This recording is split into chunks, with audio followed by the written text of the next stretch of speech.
Bem-vindo ao podcast A Bíblia Nossa de Cada Dia, onde mergulhamos nas Escrituras Sagradas, capítulo por capítulo, para encontrar sabedoria, orientação e inspiração para nossas vidas. Juntos exploraremos as histórias, os ensinamentos e os temas profundos da Bíblia, descobrindo como a palavra de Deus pode nos transformar e nos ajudar a viver uma vida plena e significativa. Prepare-se para uma jornada de fé, conhecimento e crescimento espiritual.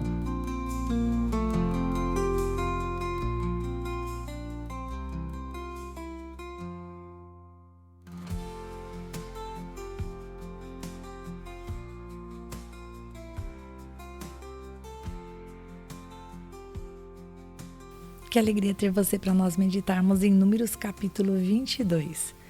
E nesse capítulo nós vamos, além de ver Deus protegendo o seu povo e ver um povo com medo, Balaque, rei dos Moabitas, com medo do povo de Israel, porque sim, estava lambendo todos aqueles que se colocavam no seu caminho, e é verdade o que estava acontecendo. Nós vimos no capítulo anterior o quanto Israel já começou a ter vitórias, venceu o rei de Arade, venceu o rei de Esbom, venceu o rei de Bazã, ou seja, era muito honesto da parte de Balaque, rei dos Moabitas, estar com medo de Israel e pensar, esse povo está chegando e vai trazer problemas. Se você não leu o capítulo, ou se você não me escutou lendo para você, então eu vou falar para você mais ou menos qual é o assunto do capítulo. Nesse capítulo nós vamos ver um rei que estava com medo de Israel, com medo que se repetisse a matança, a conquista, a perda de território para Israel. Ele resolve chamar um profeta, para que este profeta pudesse vir e amaldiçoar. E quem sabe, se ele lançasse palavras ruins contra Israel, então este rei, Balaque, teria forças para vencer esse povo que era grande, era gigante, Ele se refere a Israel dizendo que era um povo que cobria toda a terra.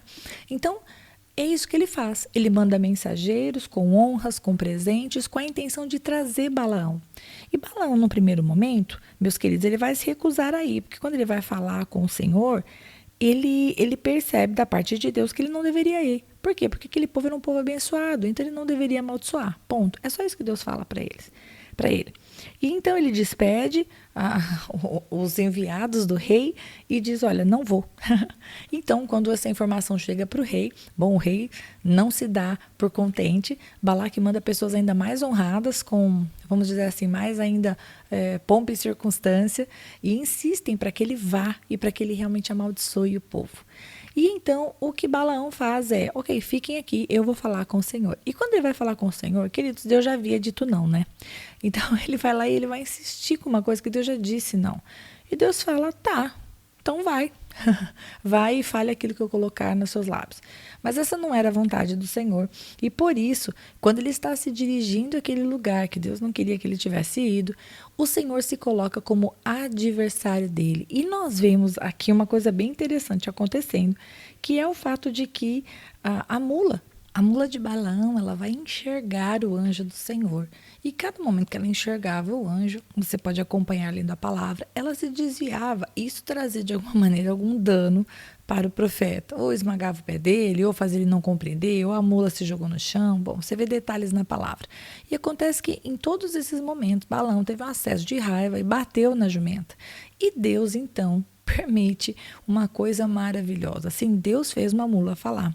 E a mula começa a dialogar com Balaão.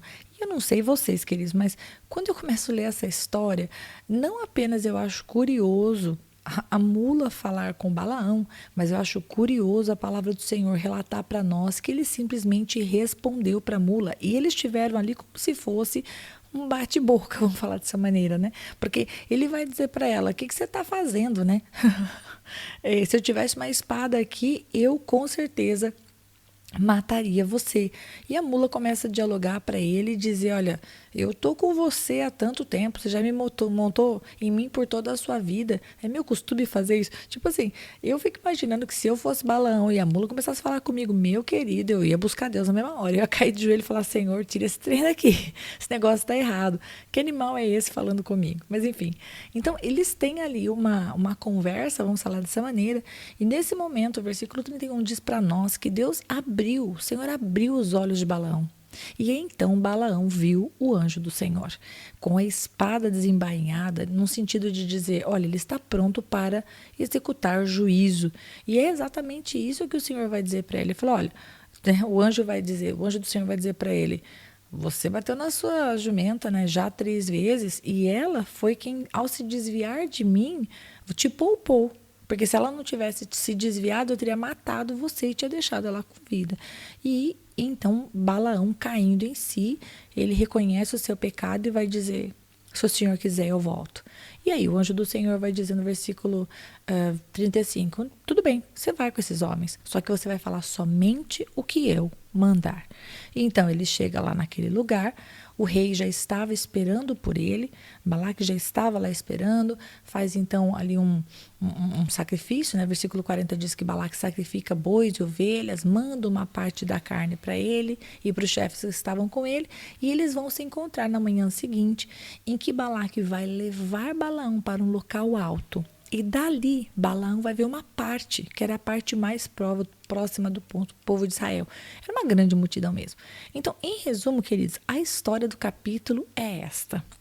Agora, eu quero falar com você a respeito daquilo que eu meditando, penso no meu coração como algo muito prático, porque eu acho que a palavra de Deus ela tem que ser assim, a gente precisa ler, compreender, aprender da palavra, mas a palavra de Deus é alimento, então a gente precisa aplicar para as nossas vidas e pensar, ok, Senhor, o que esse capítulo me ensina?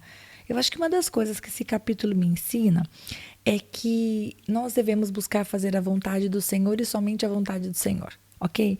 Quer Balaão fosse um profeta de Deus e quer não fosse, ok? Porque, querendo ou não, ele podia não ser da escola de profetas, ele podia não ser, enfim, de uma linhagem de Arão, ele podia não estar ali na parte dos sacerdotes, mas é inegável. O texto deixa claro que ele vai falar com Deus, ele fala com o Senhor, ele escuta Deus e Deus se comunica com ele. Então, eu penso que a gente pode aplicar, pelo menos eu aplico assim para a minha vida, de que nós, ao tentarmos fazer as coisas, devemos fazer as coisas que Deus quer que façamos. E devemos parar de insistir com aquilo que Deus não quer que a gente faça. Ok? Estava muito claro, pelo menos para mim ficou muito claro, que Deus não queria que Balaão tivesse ido lá amaldiçoar Israel. Foi o que ele disse logo de cara. Então, assim, se Deus disse, está dito. Não vamos perder tempo na mesma coisa. Deus disse, está dito, vamos lidar com os nossos sentimentos diante do Senhor, mas o não de Deus é para o nosso próprio bem. Então, eu penso que essa é a primeira lição. A segunda lição, eu acho que eu aplicaria dessa maneira para a minha vida, é o seguinte, o rei lá mandou por 2 vezes, né? Primeiro tentou de um jeito, depois ele dobrou a aposta. Ele tentou por 2 vezes tirar o profeta, tirar Balaão da direção que Deus deu. Deus disse, não vai. O Balaque não aceitou não como resposta. E ele dobrou a aposta, né? Realmente ele mandou pessoas mais honradas, mandou mais honrarias. Então eu acho que eu aplicaria da segunda maneira. Se uma coisa é errada, a gente deve se afastar daquilo que é errado. Porque o errado vai sempre querer nos levar para o lado do engano, para fazer aquilo que a gente não deve. E a gente achar que a gente é forte, que a gente se domina e que a gente sabe a verdade, a gente não vai cair, isso é uma grande mentira.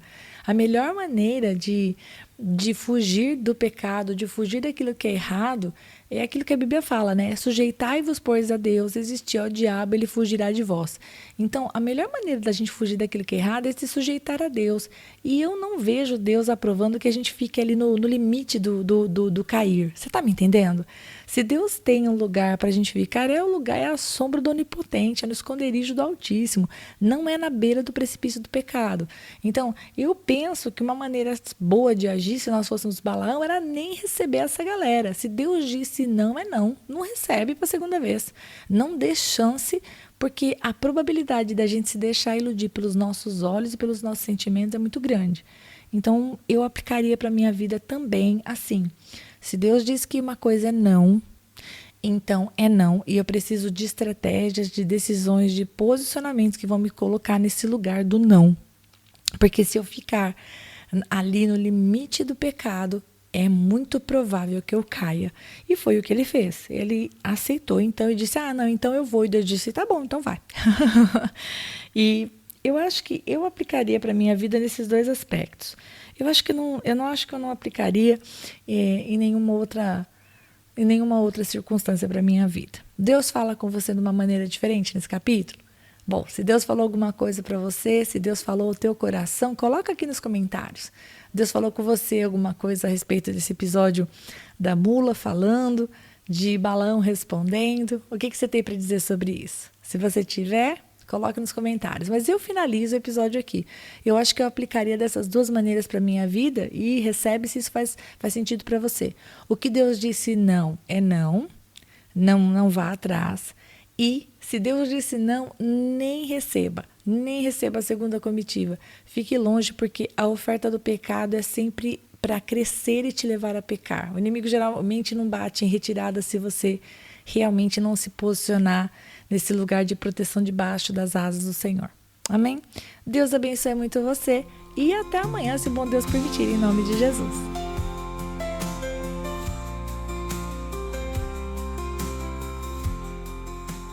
E se você ficou até agora, não vai embora não. Agora é hora de você curtir, comentar, compartilhar esta palavra, porque se ela abençoou você, ela pode abençoar outra pessoa também. E lógico, se inscreva no canal, ative o sininho, assim você não perde os próximos episódios. Deus te abençoe e até lá!